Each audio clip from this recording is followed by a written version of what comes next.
प्यारे बच्चों, कैसे हैं आप सब। आशा करती हूँ आप सब अच्छे होंगे, स्वस्थ होंगे।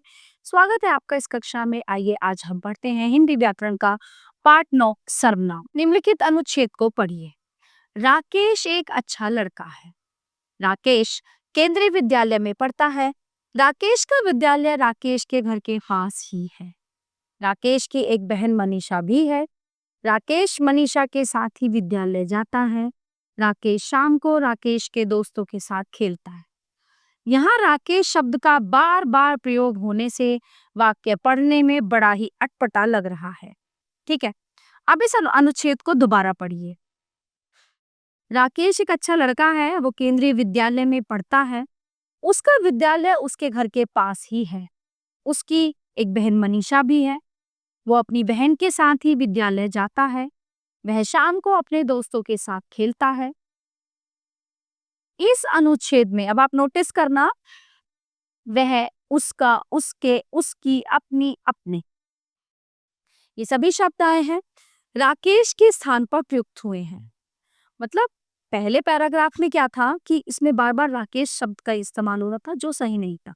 तो कई जगह ऐसा होता है जहां पर हम संज्ञा का बार बार इस्तेमाल ना करके सर्वनाम के शब्दों का इस्तेमाल करते हैं। ठीक है, तो ये सभी शब्द सर्वनाम में, संज्ञा के बदले में जिन शब्दों का प्रयोग होता है वे सर्वनाम कहलाते हैं। जिन शब्दों का संज्ञा के स्थान पर प्रयोग हो वे सर्वनाम कहलाते हैं। सर्वनाम के भेद। हिंदी में सर्वनाम 6 प्रकार के होते हैं। पुरुषवाचक सर्वनाम, निश्चयवाचक, अनिश्चयवाचक, संबंधवाचक, प्रश्नवाचक और निजवाचक। सबसे पहला है पुरुषवाचक। पिताजी ने बच्चों से कहा, मैं आज तुम्हें बाजार घुमाने ले चलूंगा, तुम सब जल्दी से तैयार हो जाओ।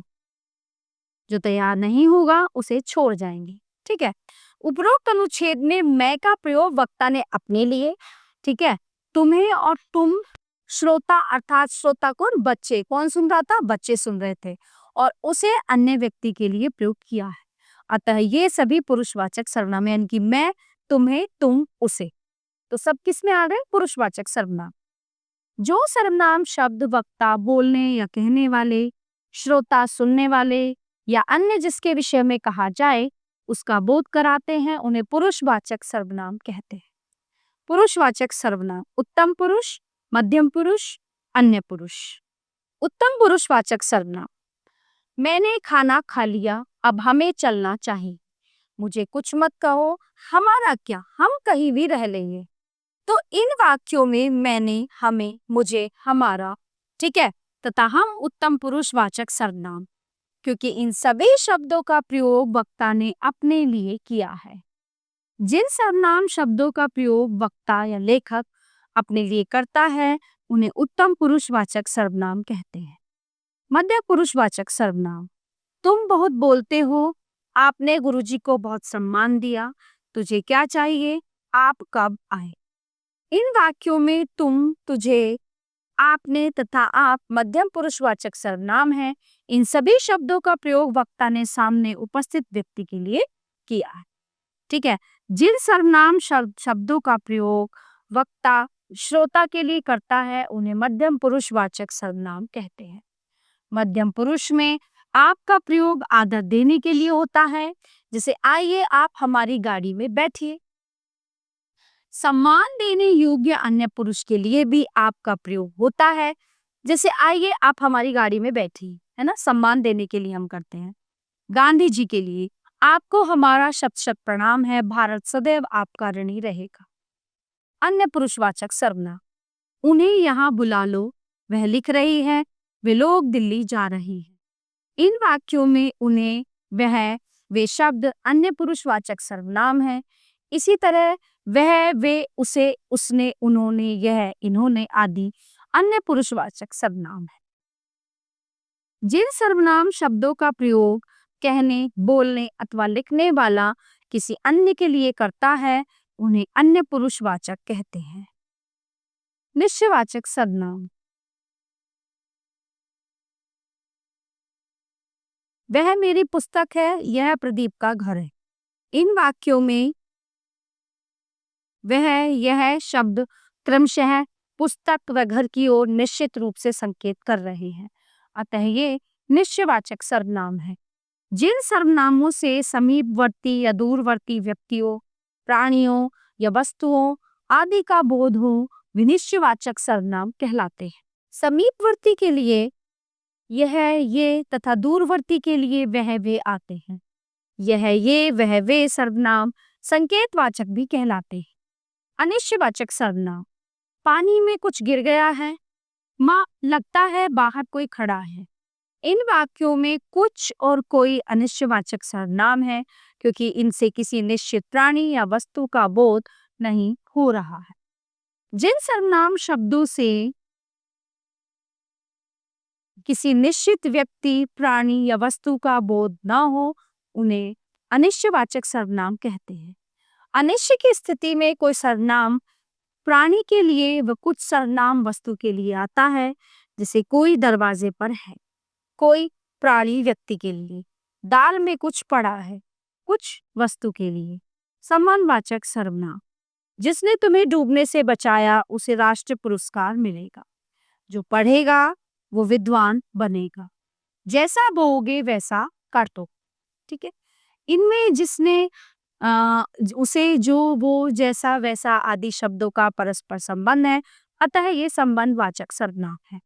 जो सर्वनाम शब्द वाक्य में आए, शब्दों का परस्पर संबंध बताते हैं, उन्हें संबंधवाचक सर्वनाम कहते हैं।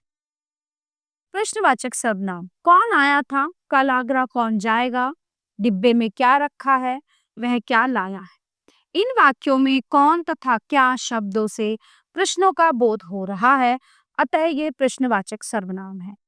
जिन सर्वनाम शब्दों का प्रयोग प्रश्न पूछने के लिए किया जाता है, उन्हें प्रश्नवाचक सर्वनाम कहा जाता है। जिसमें हम कोई भी प्रश्न पूछते हैं किसी से भी, ठीक है, वो उसी के अंतर्गत आते। प्राणीवाचक संज्ञाओं के लिए कौन, किसने, किसे सर्वनामों का प्रयोग किया जाता है। अप्राणीवाचक संज्ञाओं के लिए क्या का प्रयोग होता है। निजवाचक सर्वनाम, मैं स्वयं पत्र लिख लूंगा, तुम अपने आप सामान उठा लो, अपना काम स्वयं करो, मैं आप चला जाऊं। इन वाक्यों में स्वयं, अपने आप अपने लिए प्रयुक्त होने के कारण निजवाचक सर्वनाम है। जो सर्वनाम शब्द कर्ता अपने लिए, स्वयं, खुद, आप, अपने प्रयोग करता है, निजवाचक सर्वनाम कहलाता है, यानी खुद के लिए, स्वयं के लिए। आप सर्वनाम के प्रयोग विभिन्न रूपों में। निजवाचक सर्वनाम स्वयं के लिए प्रयुक्त होने वाले सर्वनाम, जैसे मैं अपना बोझ स्वयं, यानी कि खुद उठाता। आप गाड़ी मत भेजिए, मैं आज स्वयं आ जाऊंगा। आपका प्रयोग आदरार्थक रूप में। आपका शुभ नाम क्या है, आदरार्थक मध्यम पुरुष के रूप में। आपका प्रयोग निजवाचक रूप में, मैं आप ही पहुंच जाऊंगा। निजवाचक उत्तम पुरुष के रूप में। पुरुष वचन तथा कारकों के अनुसार सर्वनामों में भी रूपांतर हो जाता है। तो आइए दोहराते हैं, हमने इस पाठ में क्या पढ़ा। जिन शब्दों का प्रयोग संज्ञा के स्थान पर होता है, वे सर्वनाम कहलाते हैं। सर्वनाम के 6 भेद होते हैं: पुरुषवाचक सर्वनाम, निश्चयवाचक सर्वनाम, अनिश्चयवाचक सर्वनाम, संबंधवाचक सर्वनाम, प्रश्नवाचक सर्वनाम, निजवाचक सर्वनाम। जो सर्वनाम शब्द वक्ता, बोलने या कहने वाले, श्रोता, सुनने वाले या अन्य जिसके विषय में कहा जाए उसका बोध कराते हैं, उन्हें पुरुषवाचक सर्वनाम कहते हैं। जिन सर्वनाम शब्दों का प्रयोग वक्ता या लेखक अपने लिए करता है, उन्हें उत्तम पुरुषवाचक सर्वनाम कहते हैं। जिन सर्वनाम शब्दों का प्रयोग वक्ता श्रोता के लिए करता है, उन्हें मध्य पुरुषवाचक सर्वनाम कहते हैं। जिन सर्वनाम शब्दों का प्रयोग कहने, बोलने अथवा लिखने वाला किसी अन्य के लिए करता है, उन्हें अन्य पुरुषवाचक सर्वनाम कहते हैं। ठीक है, जिन सर्वनाम से समीपवर्ती यानी कि पास, दूरवर्ती व्यक्तियों, प्राणियों या वस्तुओं आदि का बोध हो, वे निश्चयवाचक सर्वनाम कहलाते हैं। ये, वह, इस तरह से। जिन सर्वनाम शब्दों से किसी निश्चित व्यक्ति, प्राणी या वस्तु का बोध न हो, उन्हें अनिश्चयवाचक सर्वनाम कहते हैं। जिन सर्वनाम शब्दों का प्रयोग प्रश्न पूछने के लिए किया जाता है, उन्हें प्रश्नवाचक सर्वनाम कहा जाता है। जो सर्वनाम शब्द कर्ता अपने लिए, स्वयं, खुद, आप, अपने आप प्रयोग करता है, निजवाचक सर्वनाम कहलाता है। तो प्यारे बच्चों, ये पार्ट यहीं पे समाप्त होता है। आशा करती हूँ आपको अच्छे से समझ आया होगा। मिलते हैं अगली कक्षा में। धन्यवाद।